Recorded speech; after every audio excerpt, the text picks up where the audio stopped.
If you're here, and I'm there, it must be time once again for Creepy Cheapies with Dr. Lady. So come on in and we'll talk about masks. Has it really been that long? It seems like we just did this, didn't we? My oh my, where does the time go? And more importantly, what does it do when it gets there? We'll discuss that later, or perhaps not. For now, it's time to look at another great Halloween mask for all your haunting and scaring needs, for all you mask collectors and Halloween enthusiasts. Tonight's hideous monstrosity is an especially great sculpture, well I think, by Justin Mabry, and it's called Everett. Just Everett, because of the resemblance to Everett Horton. No, I don't know why he's called Everett. Really, I can't think of anyone who looks like Everett, who looks like this, who's named Everett.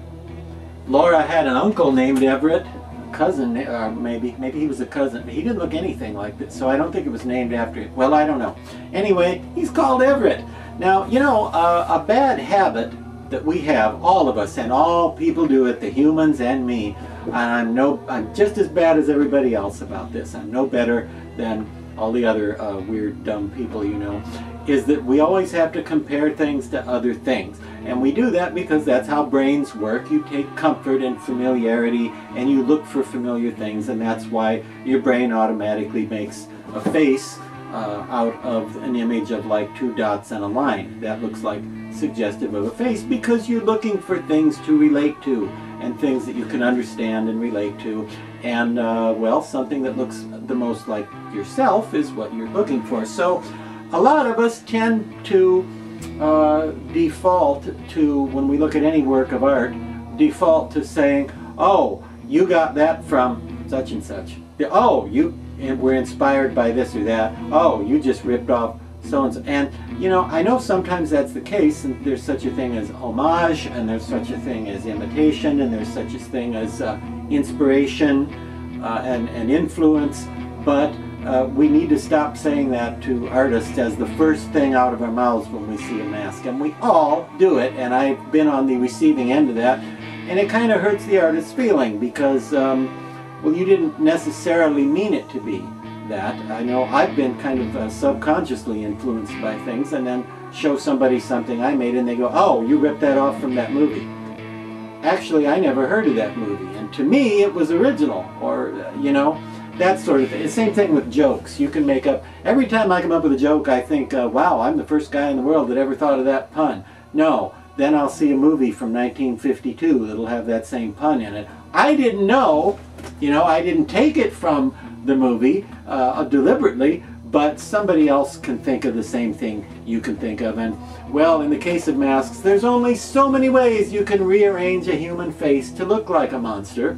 Okay, so there's going to be some repetition, but we need to stop saying everything looks like something else and trying to make ourselves feel smart and give ourselves comfort by recognizing everything, because the influence wasn't always as strong as we might think when we first lay eyes on the creation of an artist. However, I'm gonna say that in this case, I think there are two masks that this mask may have been influenced by. Yeah, never a preposition used to end a sentence with, but I know, suddenly I'm Yoda. But this guy reminds me of two different masks. Now the first one is no, don't put it up there yet. No, get that off. It's too soon. Let me say it first. Oh, so hard to dig up good help these days. The first one is the old Vern Langdon Zombie, which is a mask sculpted and designed by Vern Langdon from a long time ago. It's an old mask, very rare, very rare indeed. But it had this wrinkled look. It was green and had light hair, not white, but usually blonde, I think. Anyway, the other mask it reminds me of, and thank you, that was more like it, that was good. The other mask it reminds me of is a Don Post Studios mask called Carlisle. Now Carlisle, do we have a picture? Did we get? Okay, we don't have a picture of Carlisle. Well, he was another dead guy that looked similar to this sort of frowny, sad, shriveled sort of. Oh no, don't put it up there now. Take Carlisle off there. No, take Carlisle off. No, it's too late. The moment is past. Yeah. Everett here looks a bit like Carlisle and a bit like the Vern Langdon zombie. Those are two guys of whom he reminds me. Now, this is a Trick or Treat Studios mask.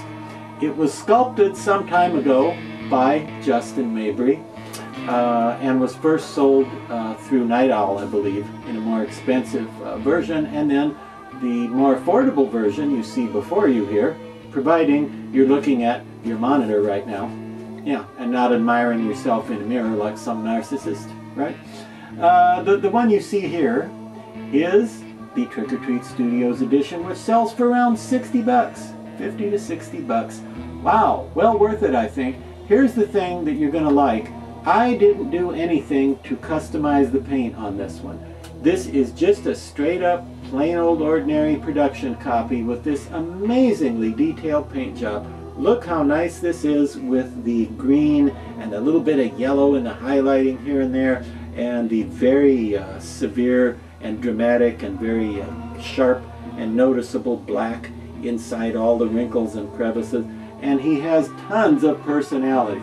He could be kind of evil, he could be kind of sympathetic, he could be kind of sad, he could be an excellent sort of zombie servant, or you know, a slave kind of zombie.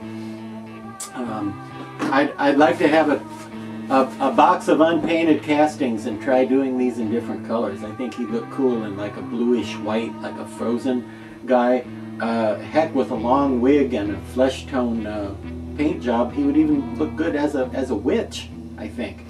And well, any color you like, green, brown, kind of a cool guy, kind of a good all-purpose utility zombie. Now his eyes are cut out like traditional old school masks, just the eye areas cut out of where you would think his eyes are cut out.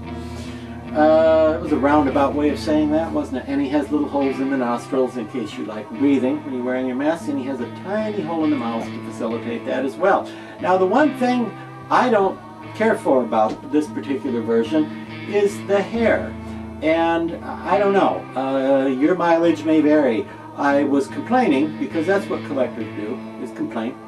I was complaining to a friend. I said, well, this is a tremendously great mask. I love the sculpture, I love the artistry behind it, and the characterization and the strength of these features and the sadness of his face. It's just wonderful, but boy, I don't like that hair.